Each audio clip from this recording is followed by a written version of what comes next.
We've spent some time today talking about inflation and the future of interest rates, but the biggest risk right now, and even Philip Lowe himself said this today, is commodity prices. This week, OPEC Plus announced production cuts, and that's pushed the price of oil back above $80 US a barrel. The gold price, it jumped back above $2,000 US an ounce. So how will the outlook for commodities influence that inflation story? Daniel Hynes is a senior commodities strategist with the ANZ Bank and joins us now. Daniel, many thanks for your time. You know, the surprise of OPEC Plus, cutting production, pushing the prices up, that I think was a surprise, almost the shock for global economies that were kind of getting used to the idea that oil prices were coming down. Yeah, look, I mean, leading up to this recent event, they were talking fairly bullishly about the environment. They said the reopening of China was improving demand. We'd seen some recent drawdown in inventories in the US, and the energy crisis in Europe had eased as well. So, things were looking a little better. So we were, and the broader market, I think, was expecting them to hold steady with their current production cuts that they had in place. So to extend that even deeper, I suppose, was quite a surprise. And it does change the whole dynamics within the oil market. It does, the whole dynamics, because the broad sort of assumption is that if the global economy is slowing down, then the demand for energy, the demand for all sorts of commodities also reduces. Doesn't matter whether it's Australian coal or LNG, or whether it's zinc or copper or bauxite, whatever it is, it comes down. And that's the reason why oil prices have been falling, which was disinflationary as well. So that's part of the story. Absolutely, but obviously there's two sides to the equation in a commodity market, and they're trying to clearly support prices by reducing that supply dynamic side of the market, and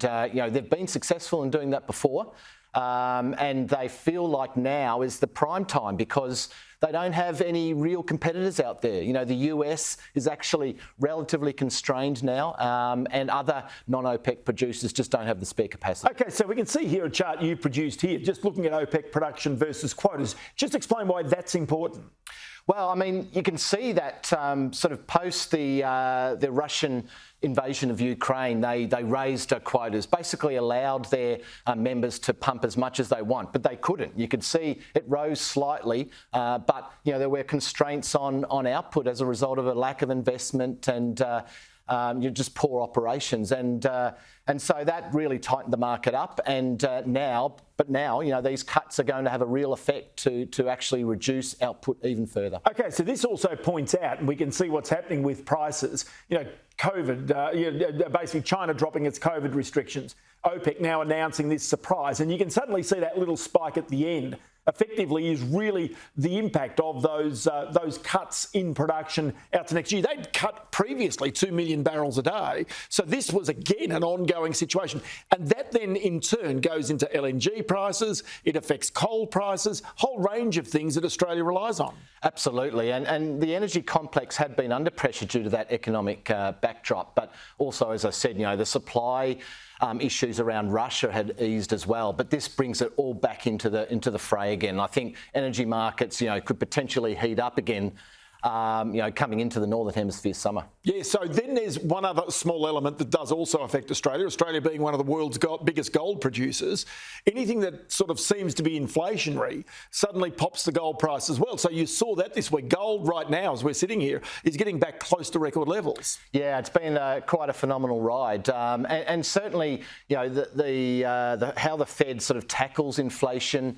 And the impact that it has on interest rates and the US dollar in particular is going to go a long way to determining how gold performs. I mean, I feel like they're getting near the end of that that really aggressive rate hike cycle, but they're going to keep it relatively elevated, that level, I suspect, with that really persistently high inflation, and so.